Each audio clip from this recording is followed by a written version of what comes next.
सूर्य भगवान की कहानी सूरज रोट के व्रत के समय कही और सुनी जाती है। इससे व्रत का संपूर्ण फल प्राप्त होता है।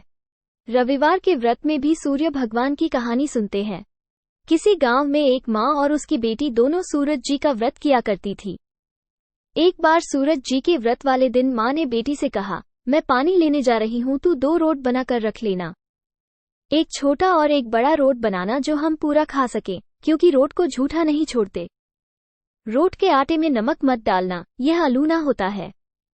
माँ पानी भरने चली गई और बेटी रोट बनाने लगी। तभी सूरज भगवान एक साधु बाबा का वेश बनाकर वहां आए और भिक्षा मांगने लगे। लड़की ने कहा, मेरी माँ का रोट तो बन गया है, पर मेरा रोट बनेगा, उसमें से आपको दूंगी। बाबा ने कहा, जो रोट बन चुका है उसी में से दे दो, नहीं तो मैं जा रहा हूँ। लड़की ने माँ के रोट में से टुकड़ा तोड़कर दे दिया। जब माँ वापस आई तो बहुत नाराज हुई और बोली, धिये बाय धिये दे, रोटा मायली कोर दे, महारो दे पण सारो दे। हे लड़की, मेरी रोटी का टुकड़ा दे दिया, मेरी रोटी मुझे साबुत दे। वो लड़की को मारने लगी। लड़की डरकर जंगल में भाग गई और एक पेड़ पर चढ़कर बैठ गई। सूरज भगवान ने सोचा, बेचारी लड़की को मेरे कारण घर से निकलना पड़ा, इसीलिए इसकी रक्षा मुझे ही करनी पड़ेगी। सूरज भगवान रोज उसके लिए चूरमे का एक लड्डू और एक लोटा पानी भेज देते थे। लड़की मजे से खा पी लेती और बैठी रहती। एक दिन एक राजा शिकार करते हुए उधर से निकला। थकान मिटाने के लिए उसी पेड़ के नीचे आराम करने रुका। राजा ने अपने सेवक से कहा, प्यास से जान निकली जा रही है, चुल्लू भर पानी मिल जाता तो प्राण बच जाते। पेड़ पर बैठी लड़की ने ये सुना तो उसने चुल्लू भर पानी डाल दिया। राजा ने पानी पी लिया। राजा ने कहा, अरे सेवक, आधी जान तो बच गई। एक चुल्लू पानी और मिल जाए तो आधी जान और बच जाएगी। लड़की ने फिर एक चुल्लू पानी डाल दिया। राजा ने पी लिया। राजा को आश्चर्य हुआ। उसने सेवक से कहा, ऊपर अवश्य कोई है, तू ऊपर चढ़ और देख कौन है। सेवक ऊपर चढ़ा तो उसे लड़की मिली। लड़की ने सेवक से कहा, भैया तुम ये स्वादिष्ट लड्डू खा लो और पानी पी लो, पर राजा को मेरे बारे में मत बताना।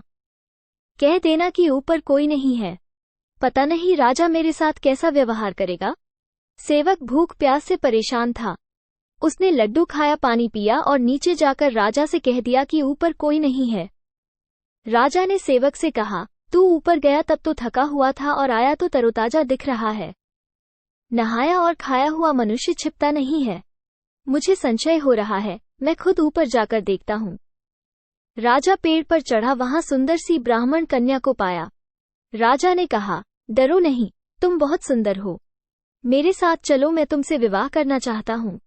लड़की राजा के साथ चली गई। राजा ने उसके साथ विवाह कर लिया। साल भर में ही उसने एक सुंदर बालक को जन्म दिया।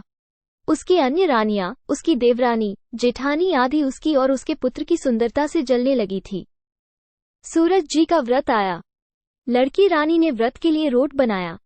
दूसरी रानियों ने राजा से कहा, तुम्हारी नई रानी को रोट बनाना नहीं आता, उसका बनाया हुआ रोट खाओगे तो आपका पेट दुखेगा, रानी खाएगी तो कुंवर का पेट दुखेगा। नई रानी ने यह बात सुन ली और उसने रोट को थाली के नीचे छुपा दिया और सूर्य भगवान से सहायता के लिए प्रार्थना करने लगी। राजा ने जब पूछा कि थाली के नीचे क्या है तो उसने कहा कि मेरे गरीब पीहर से आया हुआ उपहार है। राजा ने थाली उठाई तो देखा कि उसके नीचे सोने का चक्र था। राजा ने कहा, वाह, गरीब पीहर वालों का ऐसा उपहार।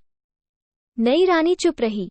एक दिन रानी खिड़की में खड़ी थी, तभी उसे उसकी माँ दिखाई दी, जो दरिद्र अवस्था में छाजले बेच रही थी।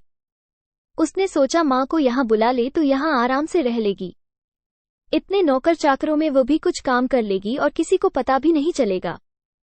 उसने माँ को बुलवाया। रानी की माँ आते ही वही बात दोहराने लगी, धिय माई धिय दे, रोटा मायली कोर दे, महारो दे पण सारो दे। हे लड़की, मेरी रोटी का टुकड़ा दे दिया, मेरी रोटी मुझे साबुत दे। रानी ने सोचा, कहीं सबको पता ना चल जाए कि मैंने अपनी माँ को इस तरह महल में बुलाया है, मुसीबत हो सकती है। उसने माँ को चुपचाप एक कमरे में रहने को कहा, बाहर से ताला लगा दिया। रानी की देवरानी, जेठानी व अन्य रानियां राजा से कहने लगी कि नई रानी का व्यवहार संदेह पैदा करता है। एक औरत महल में घुसी थी पर वो वापस नहीं निकली। छोटी रानी यह सुन लिया। वो सूर्य भगवान से इस विपत्ति से बचाने की प्रार्थना करने लगी। राजा ने वहां आकर उस कमरे की चाबी मांगी। राजा ने कमरा खोला तो वहां सोने की एक मूर्ति थी। राजा ने पूछा, यह मूर्ति कहाँ से आई है? रानी ने कहा, मेरे गरीब से पीहर का उपहार है। राजा ने कहा, तुम्हारे गरीब पीहर से इतने कीमती उपहार आते हैं, मुझे तुम्हारा पीहर देखना है, हम वहां चलेंगे। रानी ने फिर सूरज भगवान मदद मांगी। सूरज भगवान ने कहा कि मैं सवा पहर की व्यवस्था तो कर दूंगा, लेकिन फिर मुझे नगरी में उजाला करने जाना होगा। सूर्य भगवान ने जंगल में माया नगरी बसा दी। महल, झरोखे, बाग बगीचे, रिश्तेदार आदि सब माया से बना दिए। महल की रसोई में कई प्रकार के व्यंजन बन रहे थे। सबसे मिलकर और खा पीकर रानी ने राजा से वापस चलने को कहा। राजा ने कहा, जल्दी क्या है, थोड़ा आराम कर लें। रानी ने बड़ी मुश्किल से राजा को वापस चलने के लिए मना लिया और वे रवाना हो गए। थोड़ी दूर जाने के बाद राजा को ध्यान आया कि उनकी कटार वहीं रह गई है।